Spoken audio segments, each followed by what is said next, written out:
Berarti buku ini tidak sembarangan. Penulisnya intelektual Jepang, Dr. Hiroko Horikoshi. Dalam buku ini beliau menulis Kartosoewirjo itu adalah pejuang anti penindasan kolonial Belanda, berjasa membendung komunis di zaman pergerakan nasional dan pejuang keadilan. Beda lagi kan?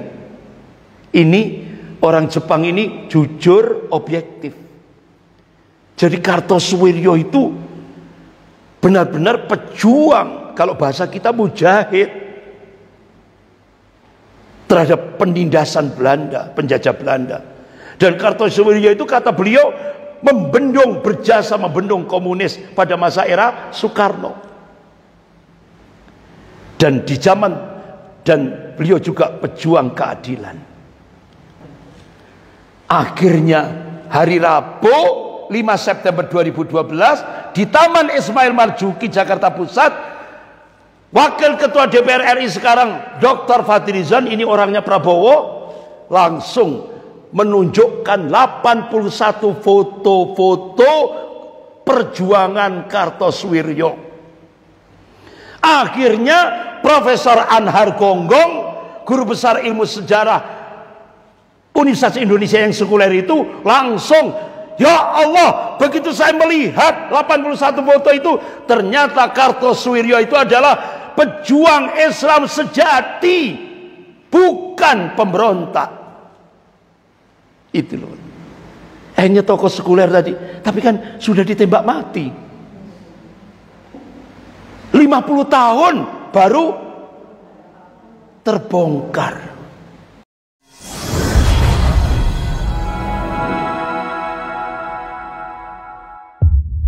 Assalamualaikum warahmatullahi wabarakatuh.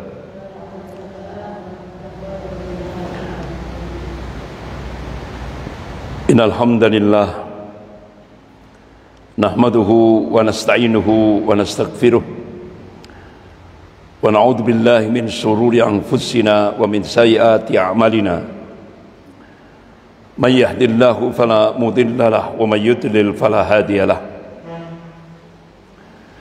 Asyhadu an la ilaha illallah wahdahu la syarika lah wa asyhadu anna Muhammadan abduhu wa rasuluh. Ya ayyuhalladzina amanu taqullaha haqqa tuqatih wa la tamutunna illa wa antum muslimun. Ya ayyuhan nasu taqu rabbakum alladzi khalaqakum min nafsin wahidah wa khalaqa minha zawjaha wa batha minhuma rijalan katsiran wa nisaa wattaqullaha alladzi tas'aluna bihi wal arham innallaha kana 'alaikum raqiba. Ya ayyuhalladzina amanu taqullaha wa qulu qawlan sadida yuslih lakum a'malakum wa yaghfir lakum dhunubakum wa man yuti'illaha wa rasulahu faqad faza fawzan 'azima.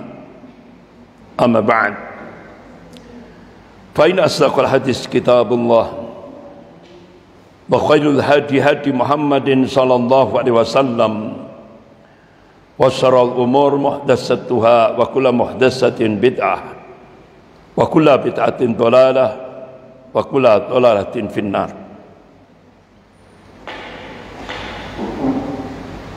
Para ummahat yang dimuliakan Allah, pagi hari ini kita mengungkap yaitu satu kisah mujahid Islam sejati, dampak daripada korban konspirasi kaum Islamophobia. Jadi Islamophobia itu kebencian terhadap Islam dan kaum muslimin.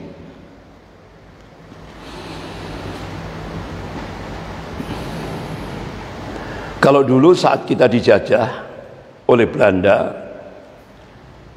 Islamophobia itu pelakunya orang kafir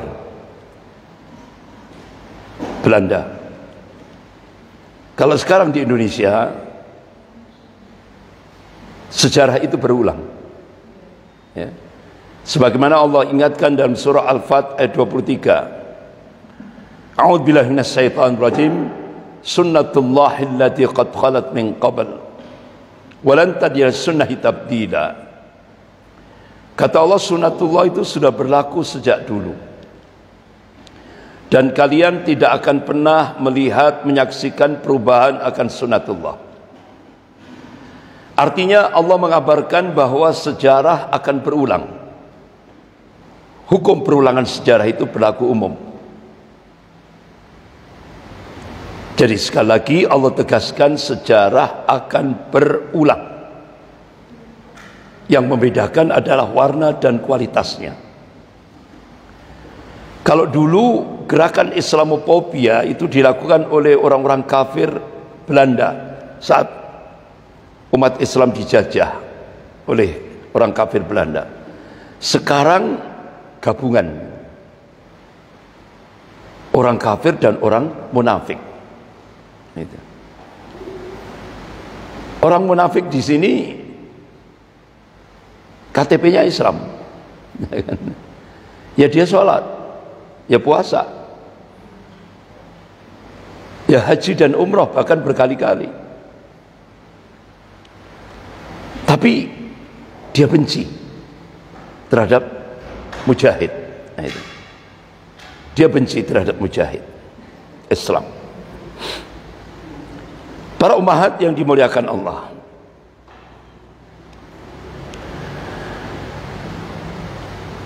di tanah Laweyan, Surakarta, Solo.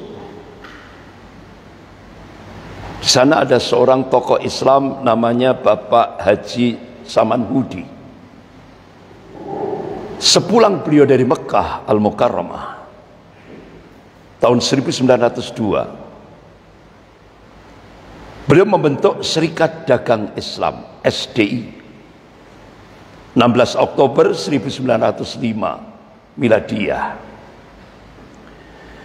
Jadi Serikat Dagang Islam ini sebuah perhimpunan atas dasar akidah Islam, dengan perdagangan sebagai inti kekuatan gerakan. Jadi ibu-ibu, dulu itu pergerakan Islam pertama kali di Indonesia itu ekonominya kuat,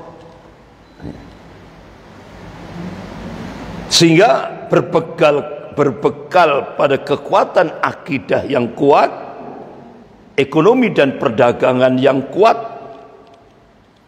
selama hampir 10 tahun Bapak Haji Samanhudi, Waalaikumsalam, Haji Umar Said Cokro Aminoto, Kiai Haji Agus Salim, 3 tokoh ini. Jadi Bapak Haji Samanhudi, Haji Umar Said Cokro Aminoto, kemudian Kiai Haji Agus Salim, berhasil membangun fondasi bagi kemunculan sebuah organisasi politik Islam pertama kali di Nusantara. Waktu itu belum jadi Indonesia, masih Nusantara.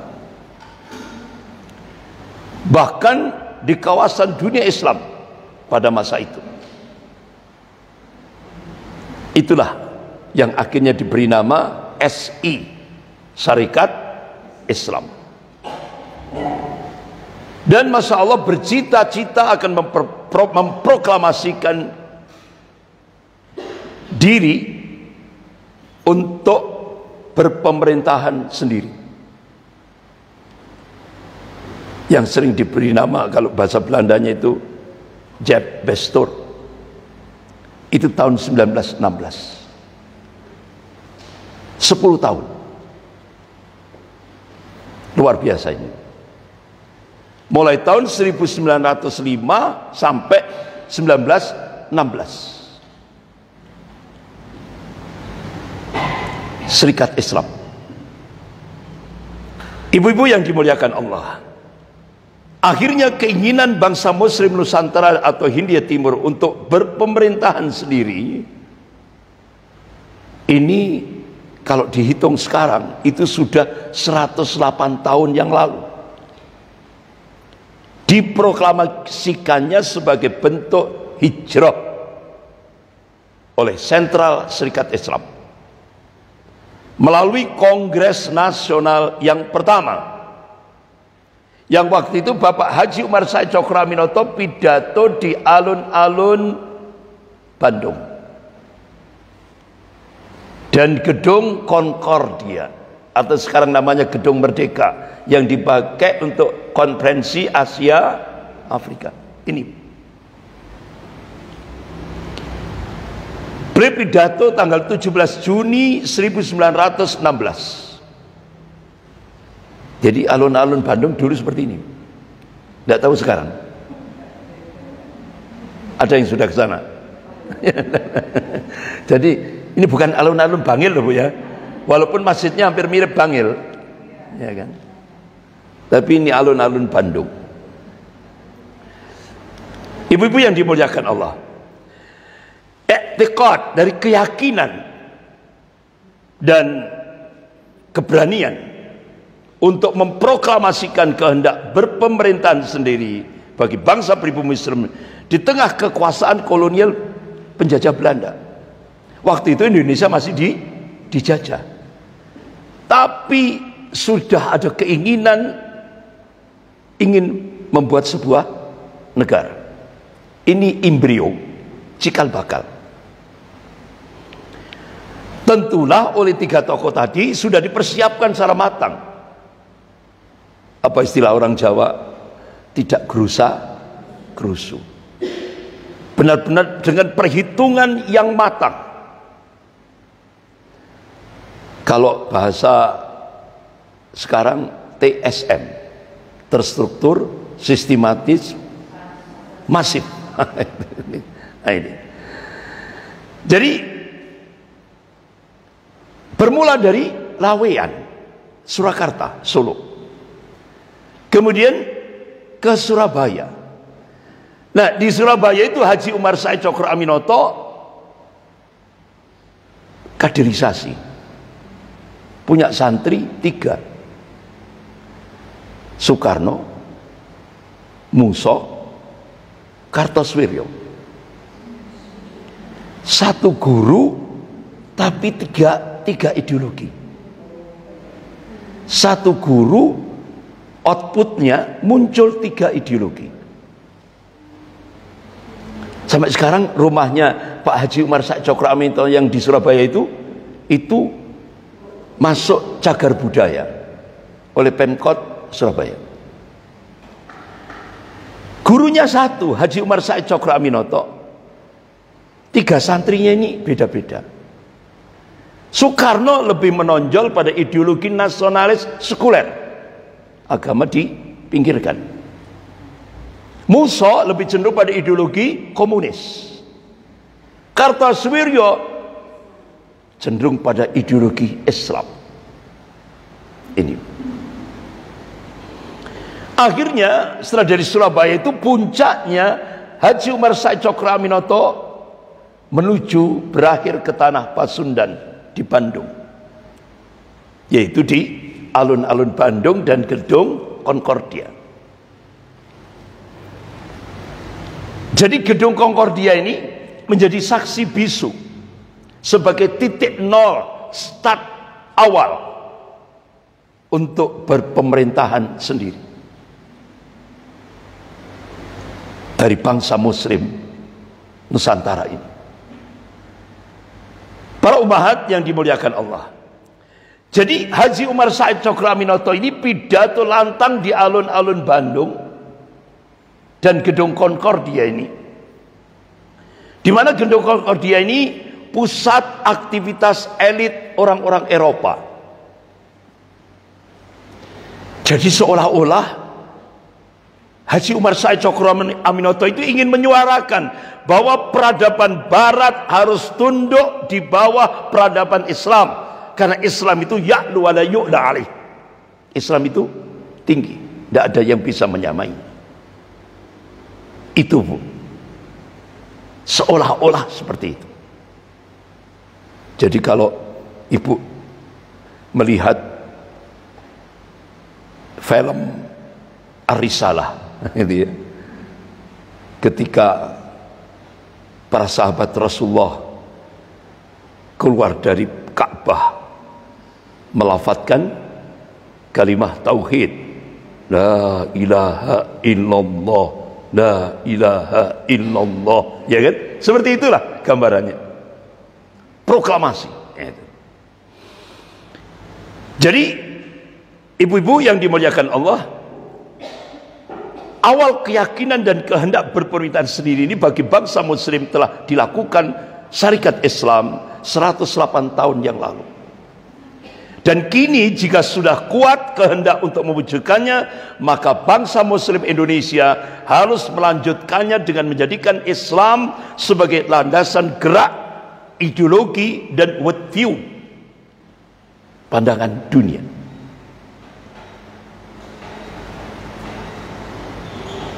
Para ummahat yang dimuliakan Allah,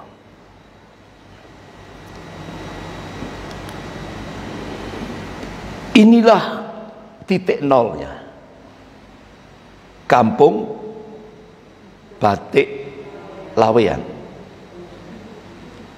bukan Kancil Mas. Kampung Batik Laweyan, Kampung Batik Laweyan.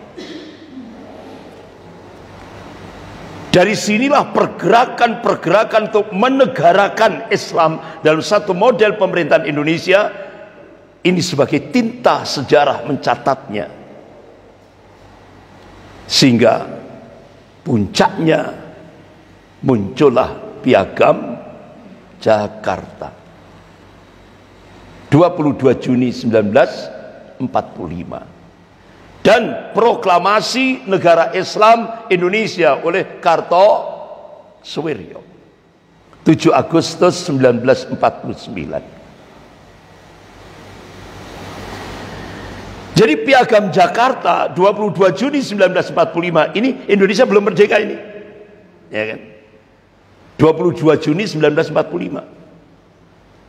Ulama-ulama, 3 ulama kita, yaitu Kiai Haji Mudzakkir dari Muhammadiyah, Kiai Haji Wahid Asim dari NU, Kiai Haji Agus Salim dari Serikat Islam, menyusun dasar negara, yaitu Piagam Jakarta. Dalam rangka apa? Mutaba'ah, ittiba kepada Rasulullah sallallahu alaihi wasallam. Akan tetapi perjuangan ulama-ulama di Indonesia ini, 3 tokoh ulama tadi, dikhianati oleh kalangan nasionalis sekuler, ya kan? Piagam Jakarta.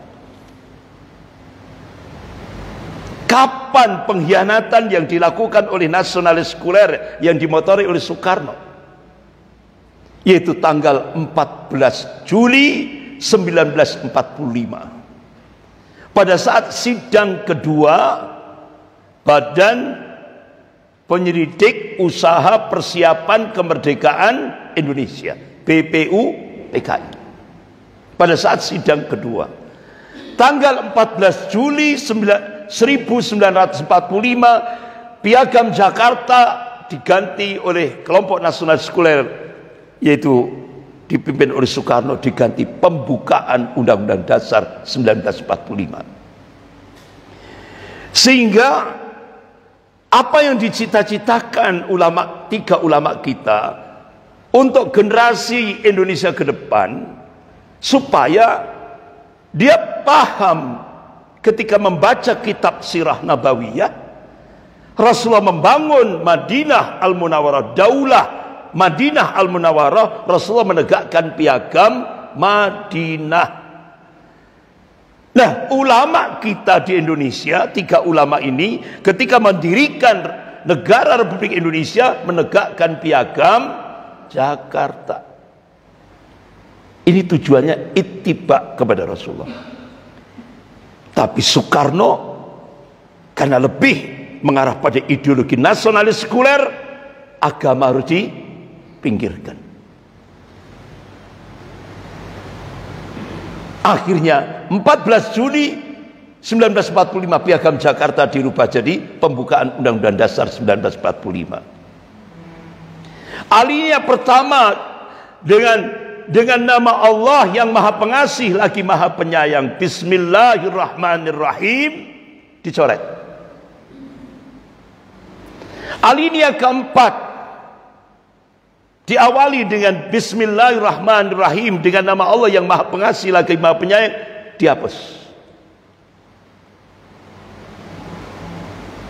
Itulah pengkhianatan pertama kali kelompok nasionalis sekuler. Sebagaimana bulan yang lalu sudah saya sampaikan. Ternyata terjadi lagi pengkhianatan yang kedua pada saat pembacaan teks proklamasi. Padahal teks proklamasi yang asli itu Piagam Jakarta. Tapi ternyata terjadi pengkhianatan yang kedua. Ada skenario penculikan Soekarno-Hatta oleh 4 pemuda, salah satunya tokoh komunis D.N. Aidit. Jadi Soekarni, Wikarna, Aidit, dan Khairul Saleh menculik Soekarno-Hatta, dibawa 80 kilo dari Jakarta, yaitu Rengas Dengklok. Kok tiba-tiba orang dekatnya Pak Karno, yaitu Mr. Ahmad Subarjo, tahu tempat lokasi penculikannya, dijemput sama beliau, nyampe ke Jakarta jam 2 dini hari, jam 2 malam, ya kan? Tapi anehnya di rumahnya Opsir Jepang Laksamana Maida. Padahal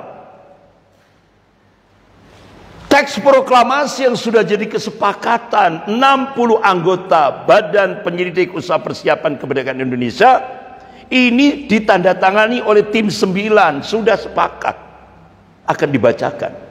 Tidak tahunya,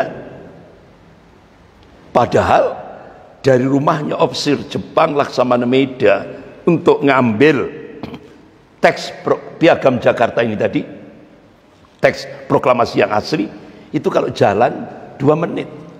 Kenapa ini tidak diambil? Ini skenario pengkhianatan yang kedua. Sehingga akhirnya malam itu Soekarno nulis, disaksikan Hatta dan Mr. Ahmad Subarjo, teks proklamasi. Ada 3 kali coretan. Jam 3 dini hari Soekarno minta kepada Pak Sayuti Melik didampingi wartawan pemuda Aceh BM Dia untuk mengetik ulang. Setelah itu ditandatangani oleh Soekarno-Hatta. Nah, kertas asli tulisan Soekarno yang ada coretan 3 kali itu, setelah diketik ulang, yang asli itu dibuang di tong sampahnya rumahnya Laksamana Maida. Tapi Masya Allah, wartawan pemuda Aceh BM Dia, beliau seorang kolektor sejarah, beliau langsung spontan, ini bukti sejarah, diambillah dari tong sampah itu. Makanya ibu-ibu kalau buka Google, ketik sang penyelamat teks proklamasi asli,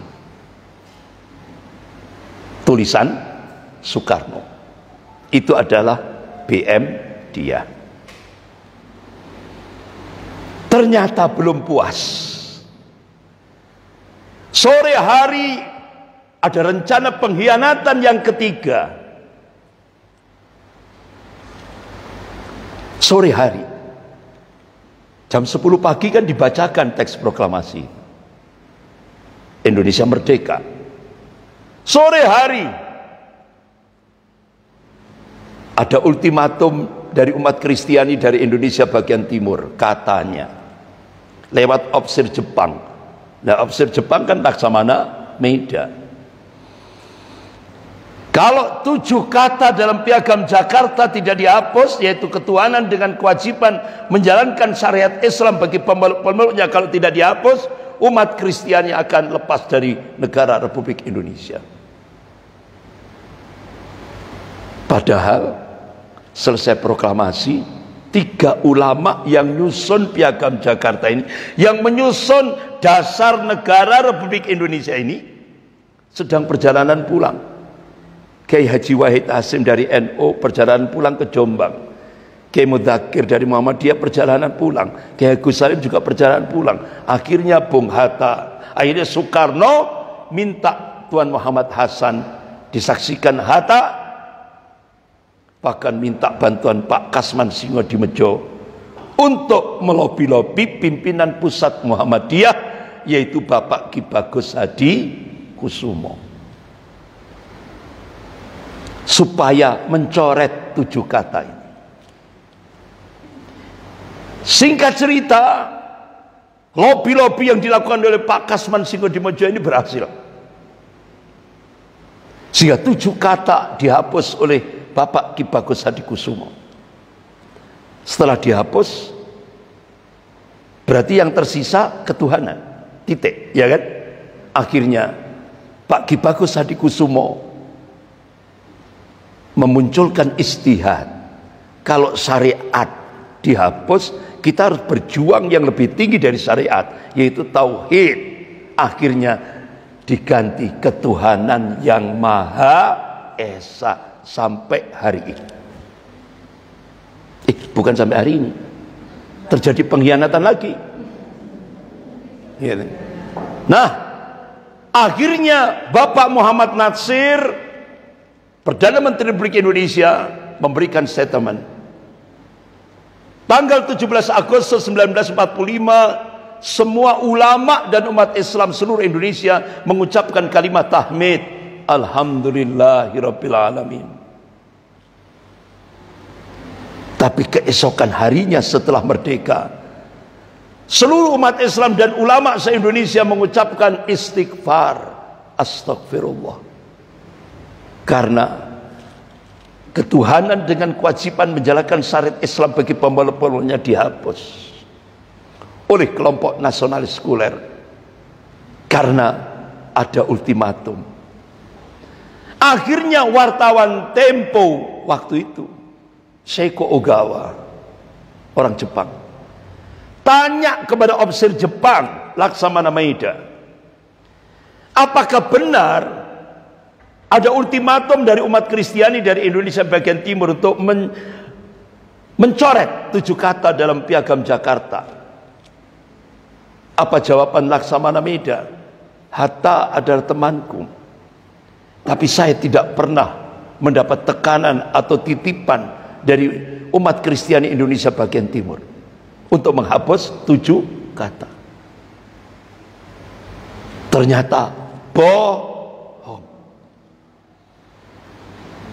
Akhirnya Profesor Yusril Eza Mahendra, Menkumham itu ya, istrinya kan yang terakhir ini kan orang Jepang, istrinya Prof Yusril orang Jepang. Akhirnya istri yang muda, ya kan, istri yang muda itu, akhirnya Yusril terbang ke Jepang, nyampe di Jepang ke rumahnya opsir Jepang itu Laksamana Meida, tidak tahunya sudah meninggal. Tapi Yusril mencoba untuk mendekati ajudannya, kan ajudan itu kan tahu per menit, tiap menit, per jam kondisi apa yang terjadi, ajudan tahu. Akhirnya tanya, Profesor Yusril tanya, apakah benar ada ultimatum dari umat Kristen dari Indonesia bagian timur? Jawabannya no, tidak ada. Berarti kejadian itu adalah pengkhianatan yang ketiga. Ternyata setelah pengkhianatan 3 kali yang dilakukan oleh bapaknya, berlanjut sebagaimana Allah ingatkan, sunnatullah allati qad khalat min qabl wa lan tajid sunnah tabdila. Sejarah berulang, yang dulu dilakukan bapaknya dilanjutkan anaknya. Bude. Kapan ternyata disosialisasikan? 2012, 2013 gongnya, 2015 Bude pidato, Pancasila diganti jadi Trisila Ekasila seperti cita-cita bapaknya. Ketuhanan yang Maha Esa diganti dengan ketuhanan yang berkebudayaan seperti apa yang dipidatokan bapaknya pada tanggal 1 Juni 1945 di depan BPUPKI, yang ditolak oleh oleh seluruh 60 anggota BPUPKI. Pengkhianatan yang keempat.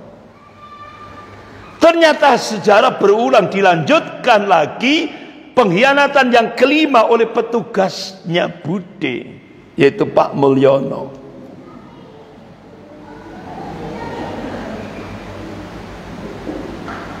Akhirnya muncullah keputusan Presiden nomor 2016 tahun 2016. Akhirnya muncul peraturan pemerintah, muncul Inpres, muncul. Akhirnya Pancasila sudah tidak ada lagi. Sehingga akhirnya sekarang segala sumber hukum bukan Pancasila, tapi segala sumber hukum adalah Pak Mulyono. Sampai akhirnya legislatif mandul, yudikatif mandul, Mahkamah Konstitusi jadi mahkamah kakak, Mahkamah Agung jadi mahkamah adik, KPK yang sebenarnya Komisi Pemberantasan Korupsi sekarang berubah jadi Komisi Penyelamatan Kaisang.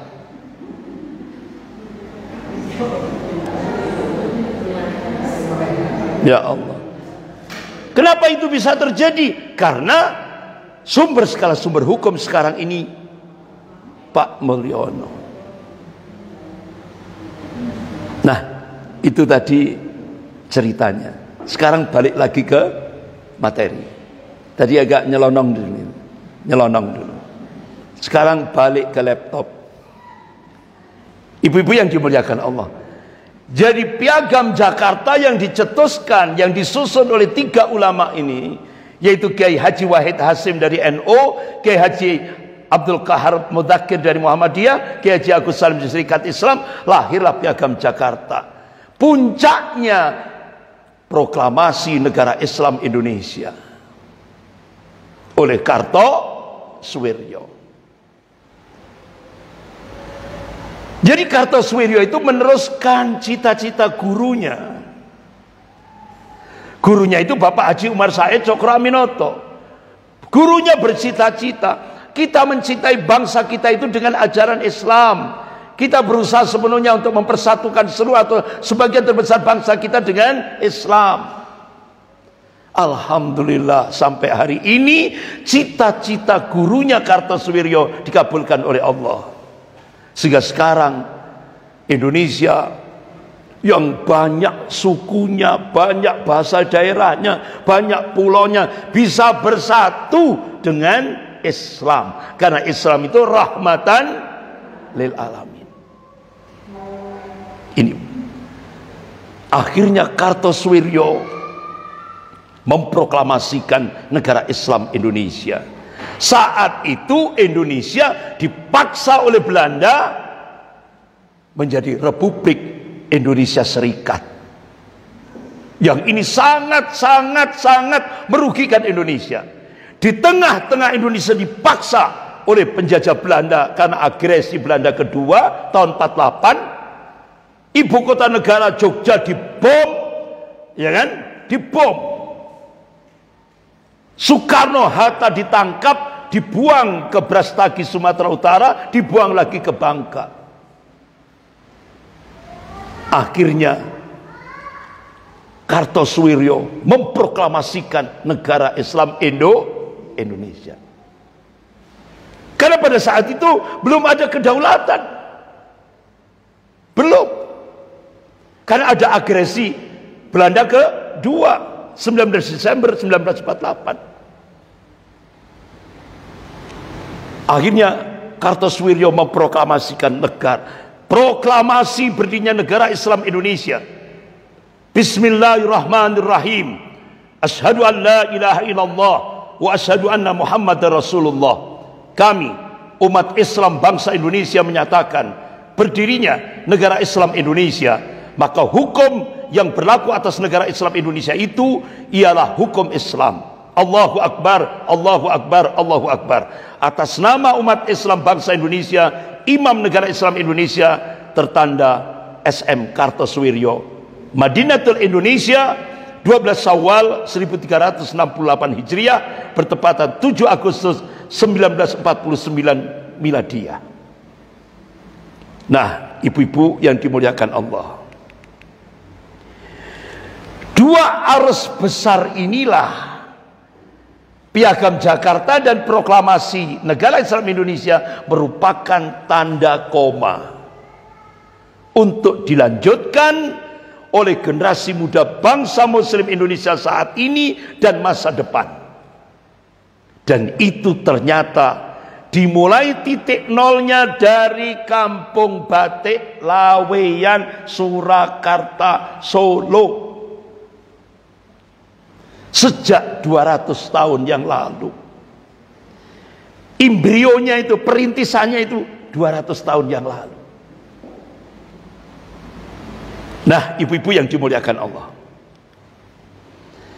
jadi keduanya, Piagam Jakarta dan proklamasi negara Islam Indonesia, itu keduanya memiliki cita-cita formalisasi Islam dalam bernegara dan terlaksananya syariat Islam yang diimplementasikan dalam konstitusi dan perundang-undangan berkenaan dengan kehidupan bermasyarakat, mewujudkan Indonesia bersyariat, yaitu membangun budaya taat syariah dengan mewujudkan pola hidup Islam berlandaskan Al-Quran dan Sunnah Rasulullah SAW, agar negeri Katulistiwa ini menjadi baldatun thayyibatun wa rabbun ghafur.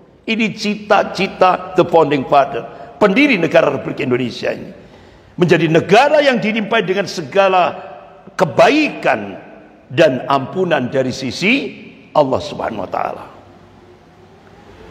Ibu-ibu yang dimuliakan Allah, apabila kita merunut sanad mata rantai perjuangan penegakan tatbikus syariah di Indonesia, penegakan syariat di Indonesia tentu tidak bisa dilepaskan dari perjuangan politik yang dilakukan oleh tokoh Haji Umar Said Cokro Aminoto, gurunya Kartosuwiryo, termasuk juga gurunya Soekarno dan Muso. Masya Allah, Bu, Haji Umar Said Cokro Aminoto tahun 1905 itu visi misinya sudah digaungkan. Apa visi misinya? Semurni-murninya tauhid, setinggi-tingginya ilmu, dan sepandai-pandainya siasat. Ini maknanya cukup dalam sekali. Artinya tahun 1905 Haji Umar Said Cokro Aminoto itu sudah menggaungkan di tengah-tengah umat Islam Nusantara ini, wa man nasru illa min indillahil azizil hakim. Kemenangan itu datangnya dari Allah. Makanya beliau mengaplikasikan amanu wa hajaru wa jahadu fi sabilillah, jihad fi sabilillah, untuk menghadapi penjajah Belanda.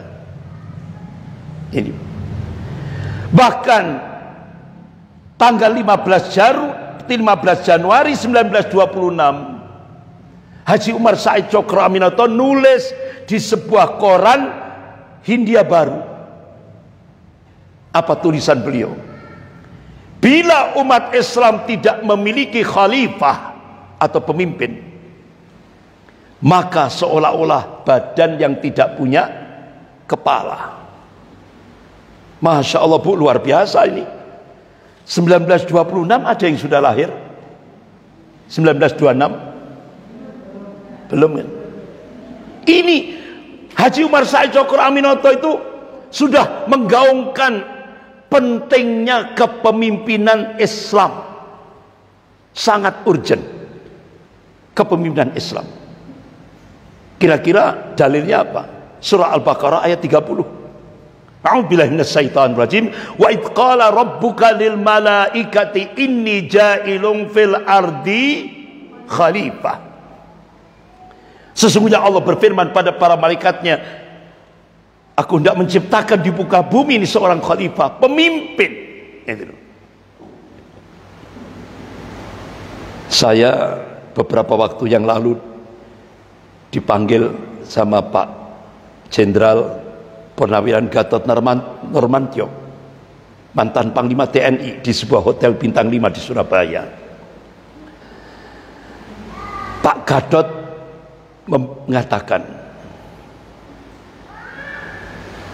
ketika Indonesia sekarang dicengkram oleh Cina, imperialisme Cina, jadi Cina itu untuk beli Indonesia cukup menyiapkan 50 triliun. Indonesia sudah terbeli. Nah, saya tanya, untuk siapa itu 50 triliun, Pak? Untuk membayari ketua umum parpol. Indonesia sudah dibeli. Tapi Cina untuk menghadapi Anies Baswedan menyiapkan 500 triliun. Dan itu sudah terjadi pada saat Pilpres 2024. Ternyata masih kurang. Sehingga pada saat itu Pak Mulyono masih jual 3 BUMN dengan harga murah, termasuk pabrik kertas leces Probolinggo, untuk menghadapi Anies Baswedan. Kesimpulannya, ibu-ibu, Cina untuk menghadapi Indonesia, Cina menghadapi Anies, menurut kacamata Cina lebih berbahaya menghadapi Anies. Jadi pemimpin Islam itu sangat ditakuti oleh musuh-musuh Islam. Pemimpin ideologis itu sangat membahayakan imperialisme atau penjajahan. Makanya kan penjajah itu yang diinginkan itu model-model ya seperti itulah.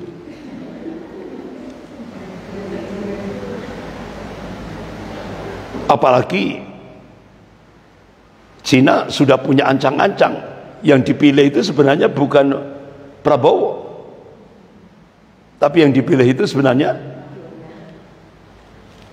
wakilnya. Ya kan?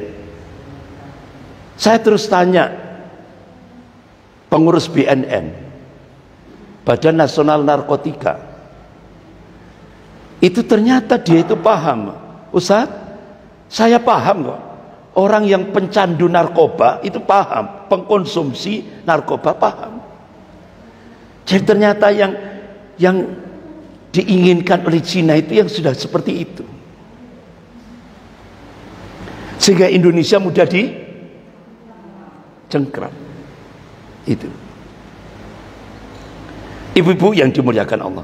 Jadi ternyata ya Allah 1926 Pak Haji Umar Said Cokro Aminoto sudah menggaungkan pemimpin Islam itu sangat urgent, penting.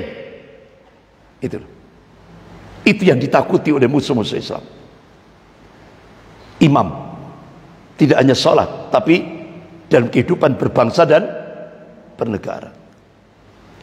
Nah, ini tadi kan sudah saya terangkan. 1 guru, 3 ideologi. Ini muridnya 3. Tapi tidak tahunya ujung-ujungnya mereka saling bunuh. Iya kan? Saling bunuh. Padahal sak perguruan, sak pondok, sak pondokan di rumahnya Haji Umar Said Cokro Aminoto. Nah, ibu-ibu, jadi dalam perjalanan sejarah bangsa Indonesia, Haji Umar Said Cokro Aminoto ini tokoh gerakan Islam sebelum merdeka, pra kemerdekaan, yang sukses menjadikan Islam sebagai ideologi perjuangan ngusir penjajah kolonial Belanda. Sedangkan Kartosuwiryo itu satu-satunya kader penerus perjuangan yang kader Haji Umar Said Cokro Aminoto yang berhasil menjadikan Islam sebagai sistem bernegara. untuk melaksanakan syariat Islam dalam pemerintahan negara. Itu satu-satunya. Kita kembali kepada sejarah. Dulu saat Indonesia dijajah sampai 350 tahun, waktu itu Belanda ngutus seorang orientalis, yaitu Christian Snokogrunje. Apa kata dia? Adalah kewajiban kita untuk membantu penduduk negeri jajahan Belanda agar terbebas dari Islam. Coba, ini maksudnya paham? Artinya Belanda menyimpulkan penghalang penjajahan itu adalah Islam. Itu loh. Makanya kenapa Haji Umar Said Cokroaminoto menjadikan Islam untuk menghancurkan penjajah? Karena paham Belanda mengatakan Islam itu penghalang penjajahan.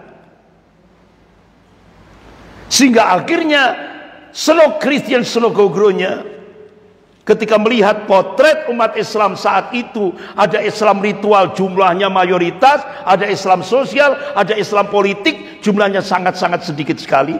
Salah satu diantaranya Haji Saman Hudi, Haji Umar Said Cokroaminoto, Kiai Haji Agus Salim. Sa Indonesia cuma wong telu. Itu Islam politik.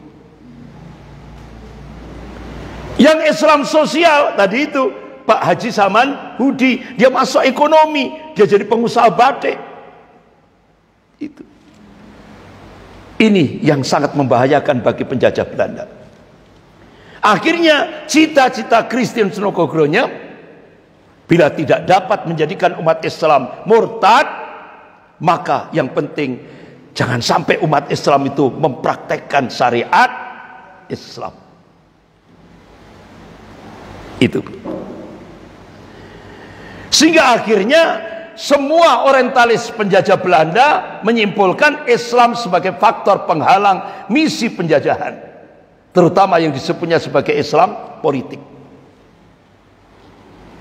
Oleh karena itu Belanda berusaha sekuat tenaga ngubur sejarah kesuksesan politik Islam.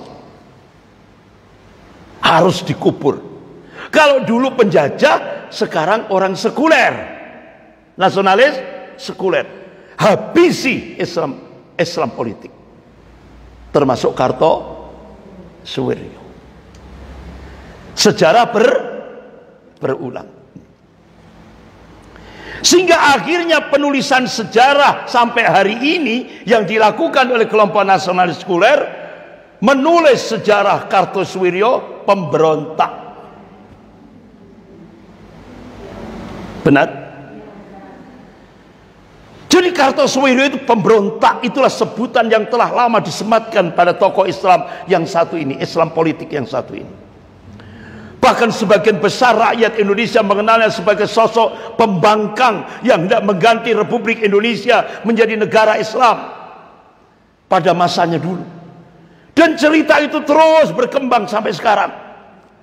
Dan sebutan itu pun tetap melekat, kendati beliau sudah dieksekusi mati 50 tahun yang lalu, ditembak 50 tahun yang lalu. Sampai sekarang. Padahal tuduhan sebagai pemberontak yang disematkan pada dirinya terasa aneh, mengingat fakta sejarah menunjukkan bahwa beliau mendapat dukungan yang luar biasa setelah memproklamasikan negara Islam Indonesia. Begitu beliau selesai memproklamasikan, langsung di Jawa Barat yang di Cicasong itu ya, Cisayong. Ini kan. Kemudian Amir Fatah Jawa Tengah langsung mendukung Kartosuwiryo. Abdul Kahar Muzakkar mendukung Kartosuwiryo. Ibnu Hajar Kalimantan mendukung Kartosuwiryo. Daud Beroreh Sumatera Aceh mendukung Kartosuwiryo. Jadi ternyata yang mendukung Kartosuwiryo itu Jawa Barat, Jawa Tengah, Sulawesi, Kalimantan, Sumatera, khususnya Aceh. Berarti ini kan tidak sembarangan. Jadi ketokohan Kartosuwiryo diliputi mitos dan manipulasi sejarah. Bahkan di masa Orde Baru, Kartosuwiryo tokoh ini dimanipulasi dan dimitoskan, sehingga yang tampil di hadapan kita Kartosuwiryo itu pemberontak, pengkhianat, dan musuh negara. Sampai hari ini.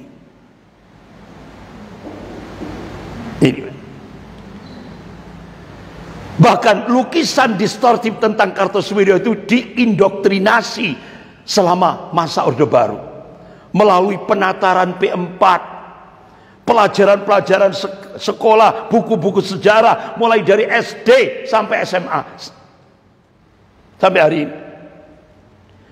Hal serupa dilakukan dalam pendidikan militer tingkat Sesko Abri, sehingga militer itu sudah Kartosuwiryo itu pemberontak, pengkhianat, musuh negara. Tapi sisi-sisi positif kehidupan pribadi dan politiknya nyaris tidak akan ditemukan dalam buku-buku sejarah formal Orde Baru. Dalam hal ini Orde Baru berhasil mensosialisasikan kebohongan sejarah untuk waktu yang lama sampai hari ini. Oleh karena itu, ini harus ada dekonstruksi sejarah, pembongkaran sejarah. Terutama sebelum gerakan Darul Islam yang dipimpin Kartosuwiryo tahun 49, ini perlu dikaji secara akademis, jujur dan objektif, tanpa campur tangan kepentingan kekuasaan. Nah, para tokoh sejarah harus dilihat sebagai manusia yang memiliki kelebihan sekaligus kekurangan. Contoh Soekarno, ada kelebihan, ada kekurangan. Kekurangannya apa? Beliau di akhir masa pemerintahannya lepas dari ideologi Pancasila, lepas, dia lebih anukan ke nasionalis, agama komunis. Akhirnya meletus setelah peristiwa G30S PKI. Makanya Pak Harto sampai bikin jargon mikul dhuwur mendem jeru. Itu. Jadi manusia itu, Bu, yang namanya manusia ada benarnya, ada salahnya. Kalau malaikat benar terus, kalau manusia tempatnya khilaf dan tempatnya dosa.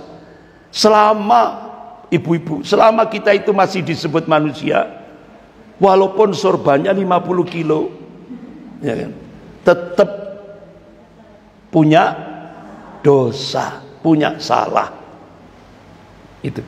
Nah, ibu-ibu, luar biasa.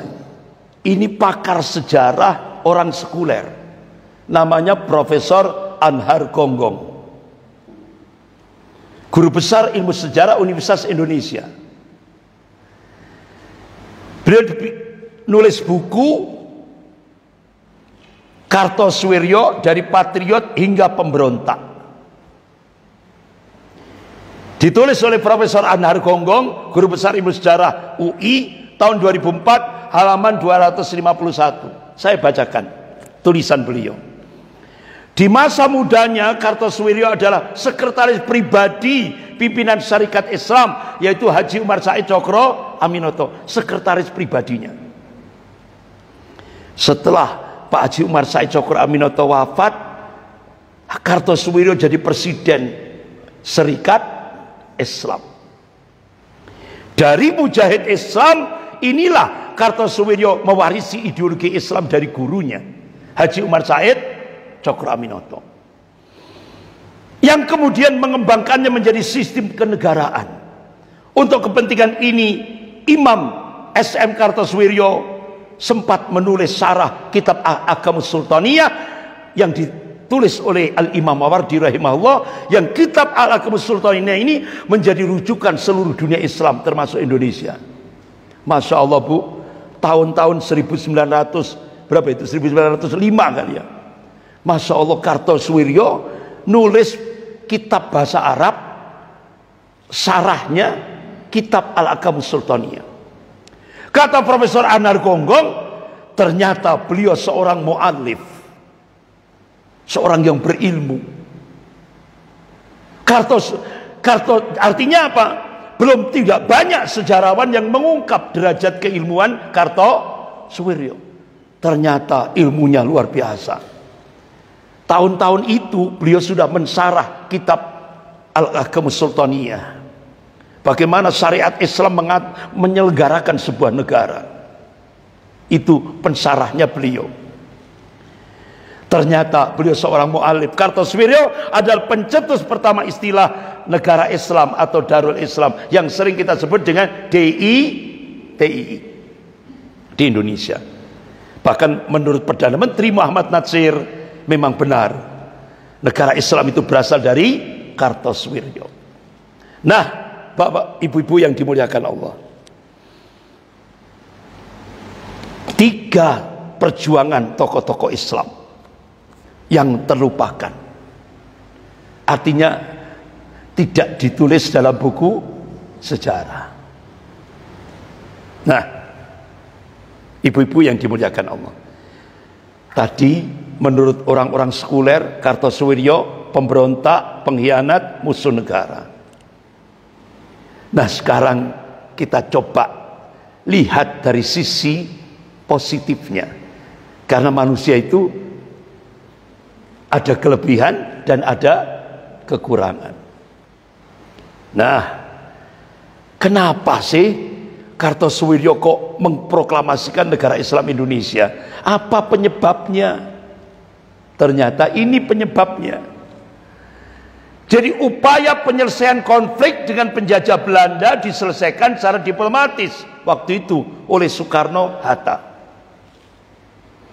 Mulai dari perundingan Linggarjati, perjanjian Renville, perundingan Romruyen, sampai konferensi Meja Bundar, justru sangat merugikan Indonesia. Itu kata Kartosuwiryo.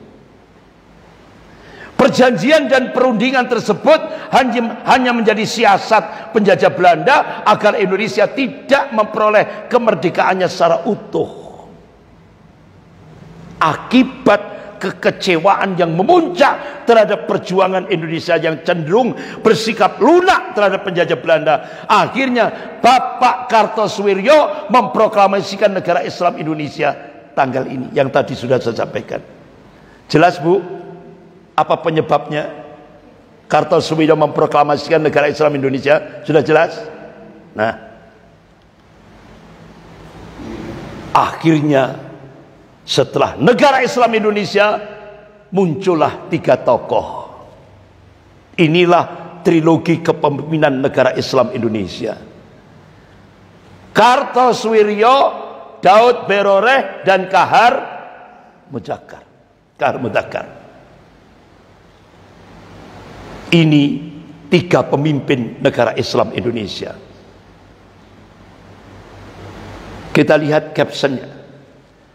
Siapapun yang peduli dengan negara dan kehidupan masyarakat, pastilah akan memikirkan jalan serta paham yang diyakini benar pada apa dan siapa seharusnya perbaikan nasib negara dan masyarakat ini dipercayakan. Kartosuwiryo, Abdul Qahar Mudzakkar, dan Tengku Muhammad Daud Beroreh termasuk di antara para tokoh yang peduli tersebut dengan memproklamasikan negara Islam Indonesia. Jadi negara Islam Indonesia itu bukanlah sebuah upaya membangun mimpi kosong, bukan pula makar merebut kemerdekaan sebuah negara, bukan, kata beliau-beliau ini. Ya, negara Islam Indonesia dibangun atas dasar pertimbangan dan fakta yuridis yang meniscayakan sahnya sebuah negara. Jadi keberadaan negara Islam Indonesia tidaklah sesadis fakta sejarah yang ditulis dalam buku-buku sejarah sekarang ini. Sadis betul itu. Pemberontak, pengkhianat, musuh negara. Nah itu, sadis itu.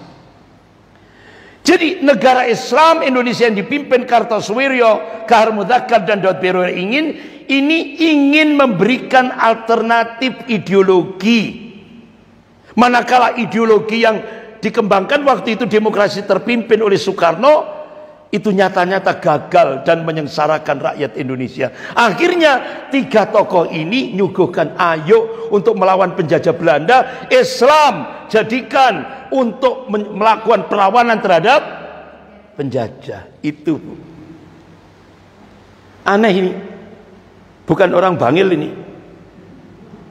Ini pakar sejarah Jepang, Dr. Hiroko Horikoshi.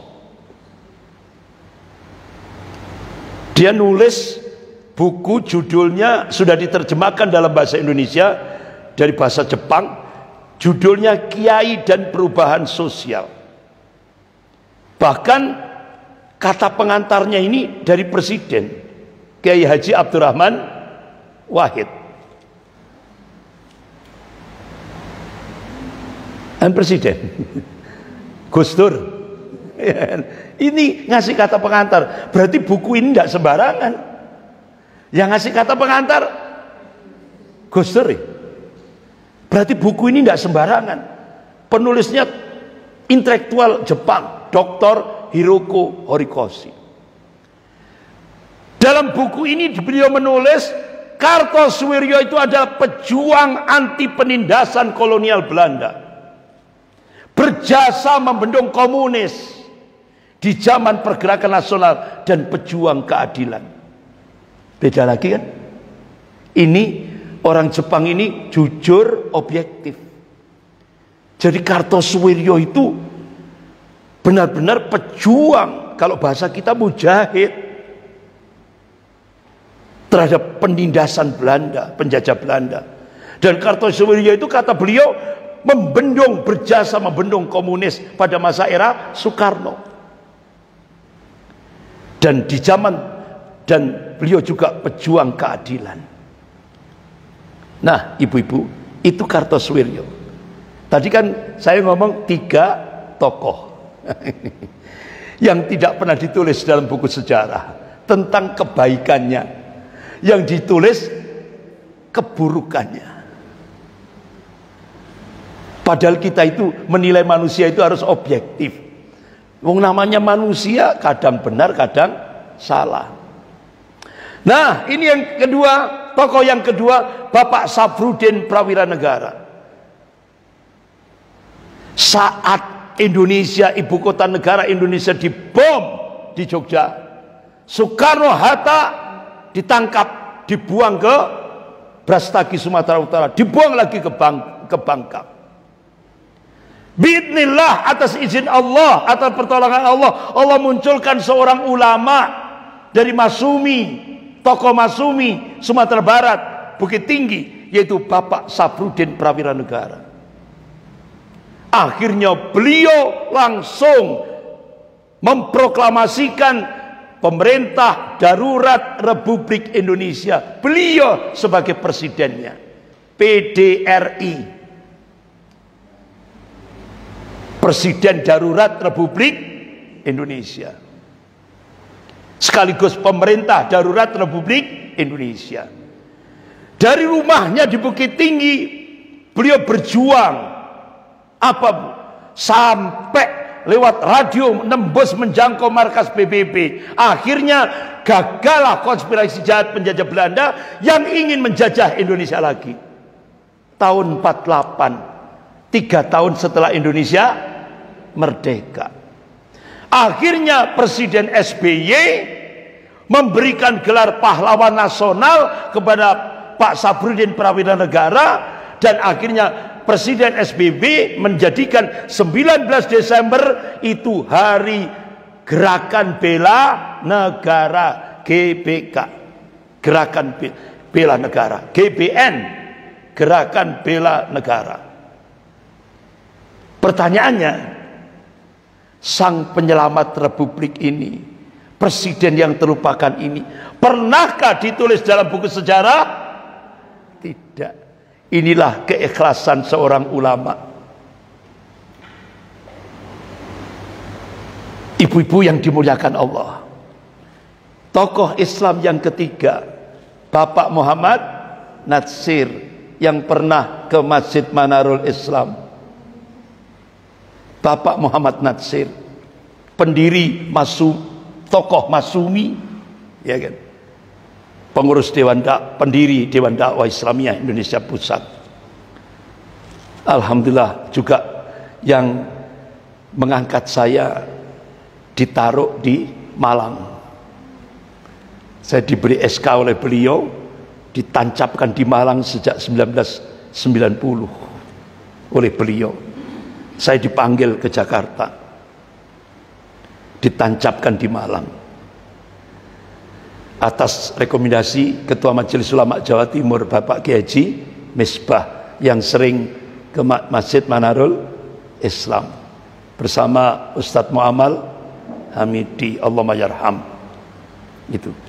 Jadi ibu-ibu yang dimuliakan Allah, begitu Pak Natsir diangkat menjadi Perdana Menteri Republik Indonesia, Masya Allah, Pak Natsir memberi nasihat kepada siapa? Daud Beroreh, tokoh-tokoh pendiri negara Islam Indonesia.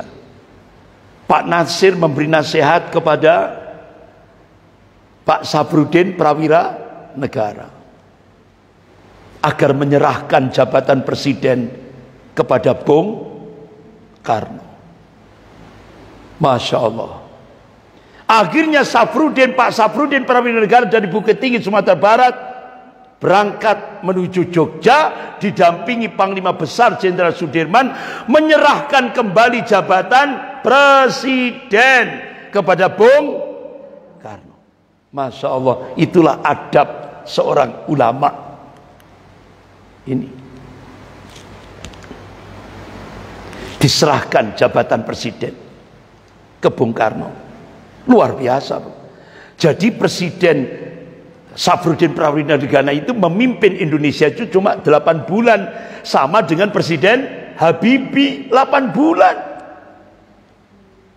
Pertanyaannya, pernahkah ditulis Presiden Safruddin Prawira Negara? Tidak ada sampai sekarang. Sebenarnya yang benar Presiden Soekarno, kemudian Pak Presiden Safruddin Prawira Negara, kemudian Presiden Soeharto. Ini tidak ditulis. Karena beliau seorang ulama. Itu.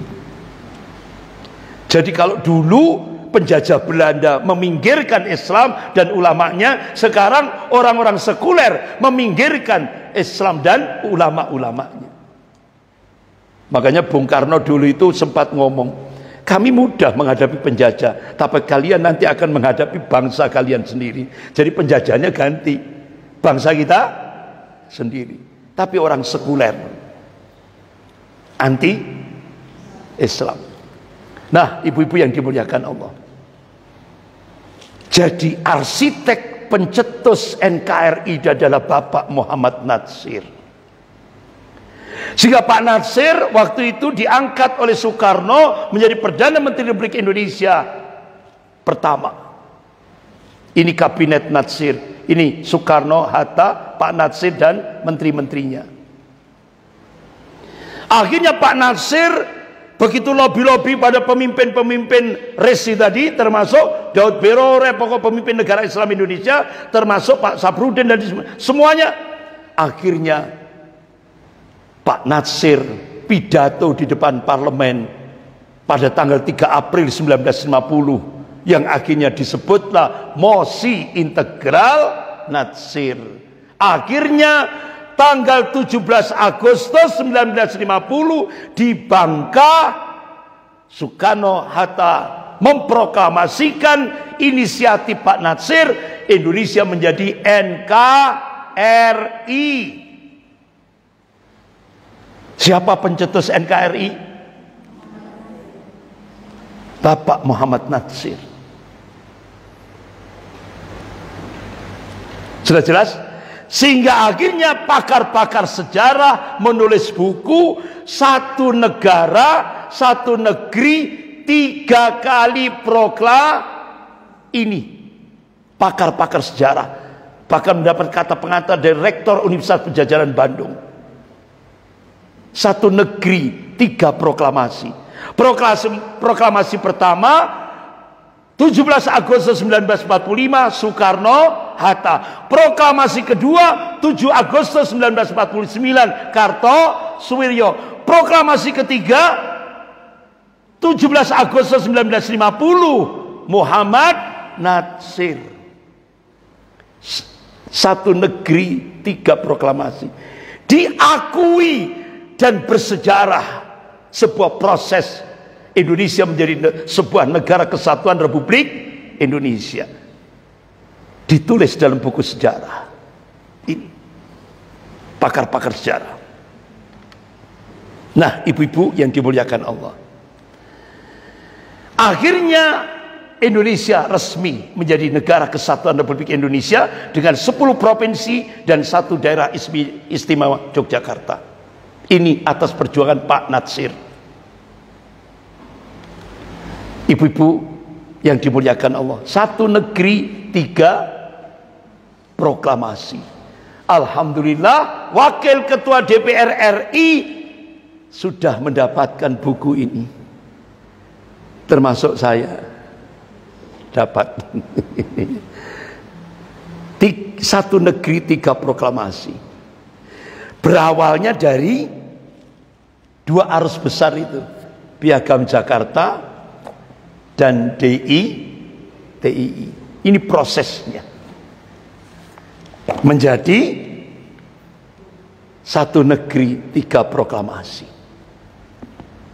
Jelas sejarah. Jadi Wakil Ketua DPR RI Dr. Fadlizon ini orangnya Pak Prabowo, yang insya Allah sebentar lagi diangkat jadi menteri. Ini tangan kanannya Prabowo, calon presiden. Sudah menerima ini, tapi duluan saya yang terima. Ini kan baru saja. Nah, ibu-ibu yang dimuliakan Allah, jadi intinya ketika Kartosuwiryo memproklamasikan ngadakan kongres pertama negara Islam Indonesia di Cisayong, tapi tulisannya kan Cisajong, bacanya Cisayong, Jawa Barat. Dan Pak Natsir bangga memproklamasikan 17 Agustus 1950 NKRI, dari Islam ke Islam. Benar? Dari Islam ke Islam. Negara kesatuan itu kan negara ukhuwah, iya kan?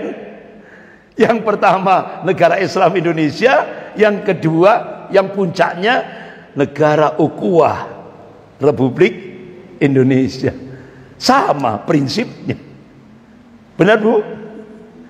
Nah, sekarang setelah Kartosuwiryo ditembak, dieksekusi mati, 12 regu tembak, semua tembakannya bersarang di dadanya, di arah jantungnya. 50 tahun setelah Kartosuwiryo tertembak mati, ya Allah, ternyata selama ini kita salah. Ini salah persepsi, baru terbongkar. Lah, terbongkarnya oleh siapa? Orangnya Prabowo, Dr. Fadlizon. Jadi Dr. Fadlizon ini sebelum 2012, pada tahun 2012, 2 tahun sebelum 2012, berarti 2010 ya, beliau itu datang ke rumahnya seorang kolektor sejarah.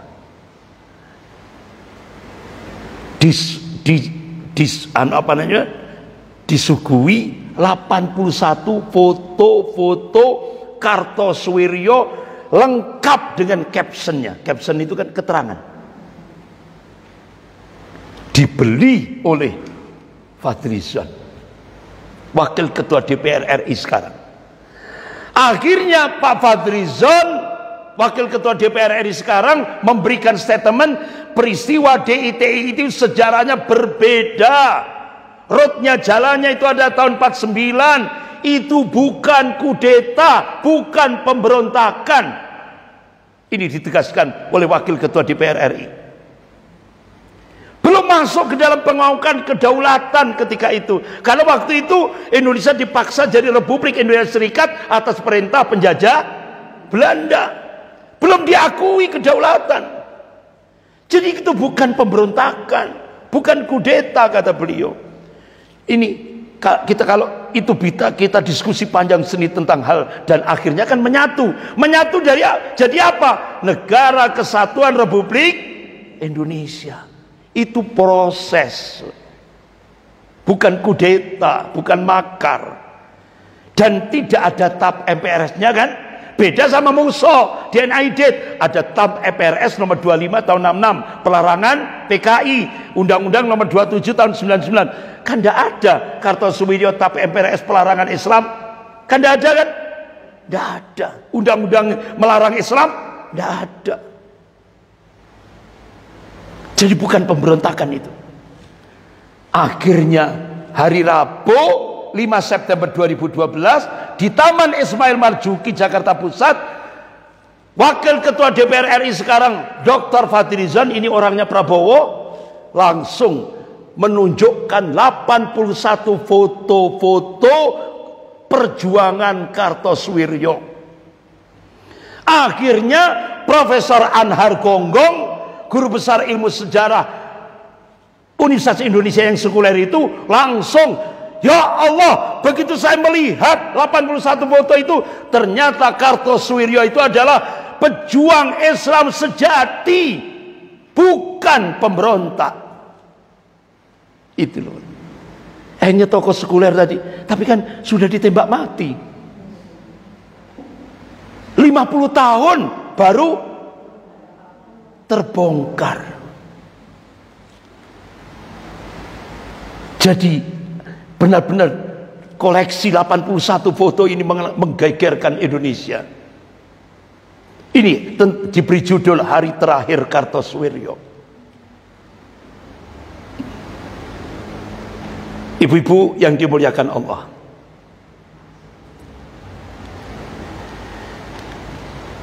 nah, saat Kartosuwiryo dihadapkan di sidang di Mahkamah Darurat Militer, beliau mengajukan 4 permohonan sebelum ditembak mati. Permohonan pertama, beliau minta diizinkan bertemu dengan perwira-perwira NII, DI, TI. Ditolak oleh Mahkamah Darurat Militer. Permintaan yang kedua, pada saat eksekusi mati Kartosuwiryo, hendaknya disaksikan oleh perwakilan keluarga. Ditolak oleh Mahkamah Darurat Militer. Alasannya tidak sesuai dengan budaya Indonesia. Permintaan ketiga, Kartosuwiryo minta kalau sudah dieksekusi mati, jenazahnya tolong diserahkan pada keluarga kami. Ditolak oleh Mahkamah Darurat Militer. Kalau sudah dieksekusi mati, tolong jenazah saya serahkan pada keluarga kami. Ditolak. Permintaan keempat, Kartosuwiryo minta bertemu dengan keluarganya sebelum ditembak mati di Pulau Ubi, kawasan Kepulauan Seribu. Alhamdulillah,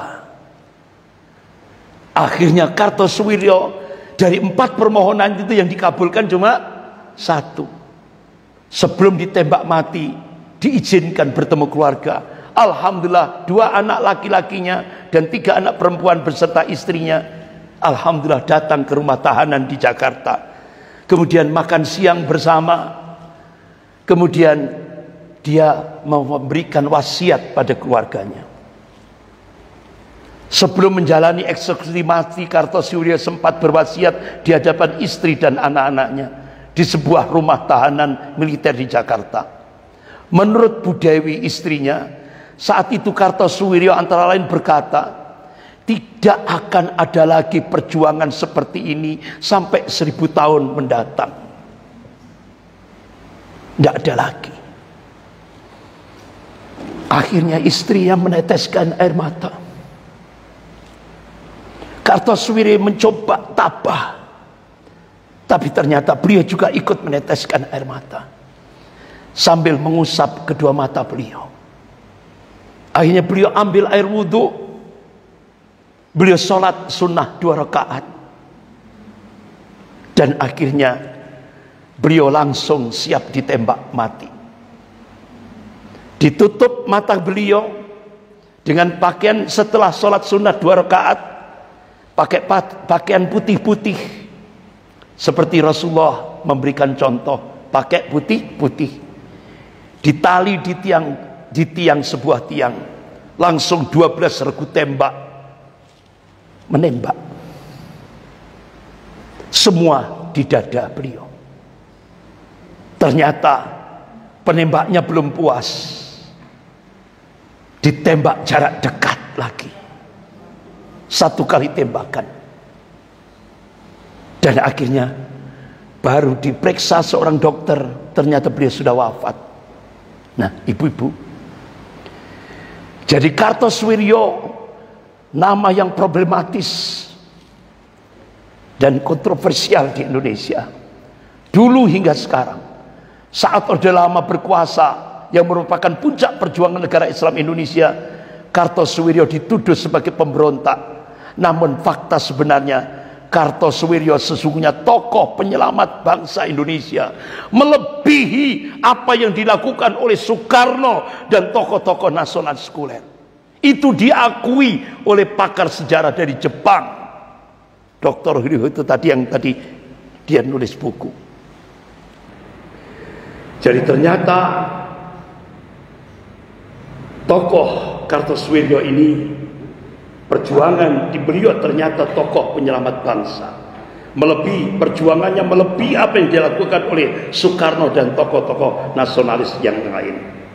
Jadi tuduhan bahwa Kartosuwiryo sebagai pemberontak ini harus dikoreksi, bukan saja demi meluruskan sejarah yang keliru atau sengaja dikelirukan, namun juga agar kezaliman sejarah itu tidak terus berlanjut terhadap tokoh yang seharusnya kita hormati. Ibu-ibu yang dimuliakan Allah, ini sampai ditulis jejak jihad Kartosuwiryo, rinci sekali. Jadi beliau menegakkan al-jihad, mengamalkan amanu wahajaru wajahadu fisabilillah. Ya Allah, beliau sudah tertembak mati, ternyata terungkap setelah 50 tahun. Ternyata beliau berangkat itu atas restu dari Panglima Besar Jenderal Sudirman. Jadi setelah perjanjian Renville ditandatangani antara Indonesia dan Belanda tanggal 17 Januari 48, pasukan Siliwangi yang di Jawa Barat ditarik dari Jawa Barat ke Jogja, sehingga Jawa Barat dikuasai penjajah Belanda. Waktu itu Jenderal Sudirman menyambut kedatangan pasukan Siliwangi di stasiun Tugu Jogja. Nah, seorang wartawan kepercayaan diajak naik mobil oleh Jenderal Sudirman. Di atas mobil itu akhirnya ditulis oleh Bung Tomo, pahlawan 10 November, Burhanuddin Harahap, ini Menteri Dalam Negeri Soekarno, terakhir Perdana Menteri sebelum pemilu pertama 55 tahun 1955, menulis buku tanggal 7 September 1977 diberi judul Himbauan. Ternyata ketika wartawan itu tanya, apakah siasat ini tidak merugikan kita, Pak Dirman? Kok pasukan Siliwangi ditarik ke Jogja, sehingga akhirnya Jawa Barat digempur lagi, dijajah lagi oleh Belanda? Apakah ini tidak merugikan kita, Pak Dirman? Ini pertanyaan wartawan antara. Apa jawaban Pak Dirman? Saya telah menempatkan orang kita di sana. Siapa orang kita di sana? Kartosuwiryo. Ini baru terbongkar 50 tahun.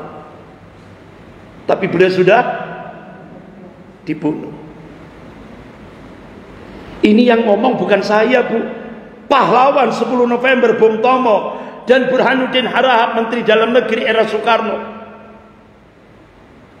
Nah ibu-ibu, dalam keterangan itu jelaslah bahwa waktu meninggalkan Jogja tahun 48 sebelum pergi ke Jawa Barat, Kartosuwiryo pamit dan minta restu kepada Panglima Besar Jenderal Sudirman, dan beliau direstui oleh Panglima Besar Sudirman. Padahal waktu itu Kartosuwiryo ditawari menjadi Menteri Muda Pertahanan.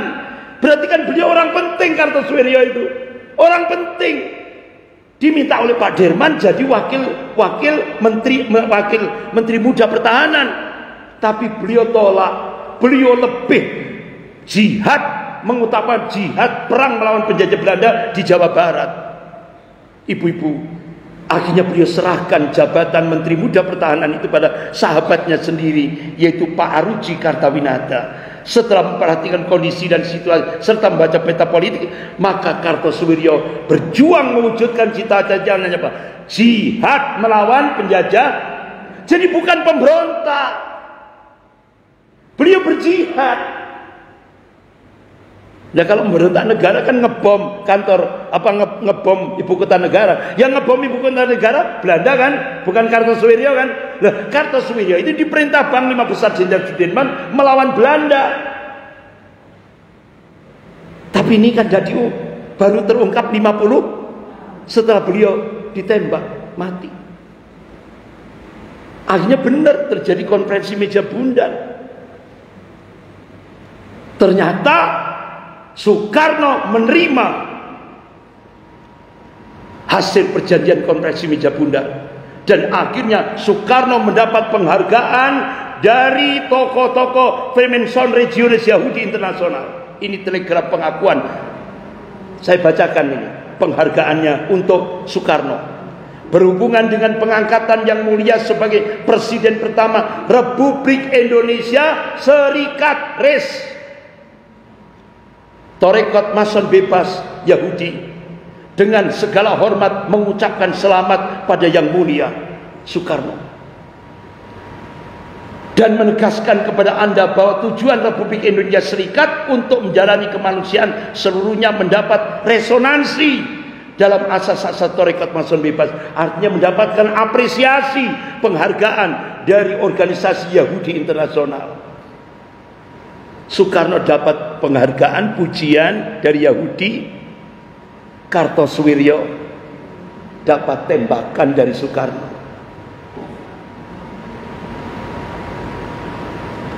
Perintah hukuman mati. Nah ibu-ibu, jangankan Kartosuwiryo, Buya Hamka gara-gara nolak ideologi Nasakom, Nasional Agama Komunis, langsung perintah Soekarno tangkap, siksa, di penjara dengan stroke, tegangan tinggi. Akhirnya Buya Hamka untuk mempertahankan hidup, karena selama di penjara tidak diberi minum. Akhirnya Buya Hamka untuk mempertahankan hidupnya, beliau minum air kencingnya sendiri. Itu Buya Hamka. Tapi apa yang terjadi? Saat beliau masa tahanan 2 tahun 4 bulan hampir selesai, beliau bercita-cita nanti setelah keluar saya akan mendatangi Soekarno. Untuk apa? Memberi maaf terlebih dahulu. Tidak tahunya ajudan Presiden Soekarno masuk ke ruangan tahanan Buya Hamka. Beliau menyerahkan secarik kertas, dibuka. Buya Hamka meneteskan air mata dengan ucapan inna lillah wa inna ilaihi rajiun. Ternyata apa? Bung Karno meninggal. Di bawah itu tulisan sendiri Soekarno. Soekarno minta pada Buya Hamka untuk menjadi imam sholat jenazah Presiden Republik Indonesia yang pertama. Berarti Soekarno merasa bersalah mendolimi Buya Hamka.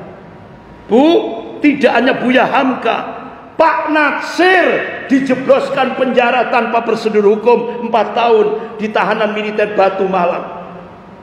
Padahal beliau pencetus NKRI, Perdana Menteri Republik Indonesia. Gara-gara beliau nolak ideologi komunis, ditangkap oleh Soekarno. Dulu bapaknya, dilanjutkan anaknya, dilanjutkan petugasnya.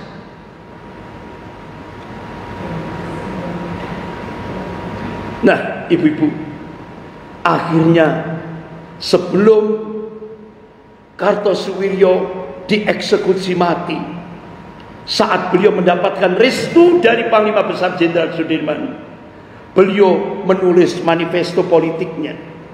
Saat beliau melakukan perlawanan terhadap penjajah Belanda di Jawa Barat, apa manifesto politiknya? Dalam manifesto politiknya yang dikeluarkan tidak lama setelah proklamasi Negara Islam Indonesia, dirancang dan diadakannya konferensi meja bundar yang menurut terbentuknya Negara Indonesia Serikat, Kartosuwiryo menerangkan bahwa kini telah tiba saatnya untuk menentukan nasib bangsa Indonesia, khususnya umat Islam.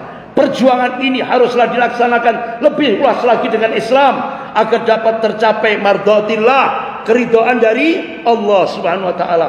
Ini adalah satu-satunya jalan yang akan melepaskan umat Islam dari segala bentuk penindasan dunia dan akhirat. Musuh Allah, musuh agama, dan musuh negara Islam Indonesia haruslah dibinasakan agar hukum Islam yang sesuai dengan ajaran Al-Quran dan Sunnah Nabi dapat terwujud secara kafah di seluruh Indonesia. Ini manifesto politik tulisan Kartosuwiryo. Ini. Jadi perjuangan Darul Islam di Indonesia di bawah kepemimpinan Kartosuwiryo telah berhasil mewujudkan cita-cita Darul Islam menjadi kenyataan selama 13 tahun. Gerilya, perang melawan Belanda, tapi ternyata dituduh menjadi pemberontak. Jadi mulai 7 Agustus 49 sampai beliau ditangkap 4 Juni 1962. Akhirnya beliau dieksekusi mati bulan awal September 1962. Bersama pengikutnya berjuang terus-menerus guna mempertahankan eksistensi negara yang diproklamasikan, sehingga dalam waktu relatif singkat pengaruhnya menyebar ke daerah Jawa Barat, Aceh, Sulawesi, Kalimantan Selatan, Jawa Tengah. Dan Pak Kartosuwiryo insya Allah mati syahid awal September 1962 sebelum cita-citanya tercapai. Namun ia telah mengaktualisasikan amanu wahajaru wajahadu fisabilillah untuk menebus cita-citanya yang mulia itu dengan darah dan jiwa. Wallahu a'lam bishawab. Mudah-mudahan apa yang kita bahas untuk satu tokoh ini, ya kan, dan alhamdulillah didukung dengan buku-buku pakar-pakar sejarah yang valid, ya, insya Allah tugas ibu-ibu meluruskan sejarah, terutama kepada anak-anaknya dan cucu-cucunya. Karena selama ini sampai hari ini buku sejarah yang ada di tengah-tengah kita, Kartosuwiryo itu adalah pemberontak, pengkhianat, dan musuh negara. Tapi ternyata setelah 50 tahun akhirnya terbongkar dengan 81 foto yang diunggah dimunculkan oleh Wakil Ketua DPR RI sekarang, yaitu orangnya Pak Prabowo. Bahkan Bu, pada saat ketika Soekarno sudah menoleh ke komunis, akhirnya Kartosuwiryo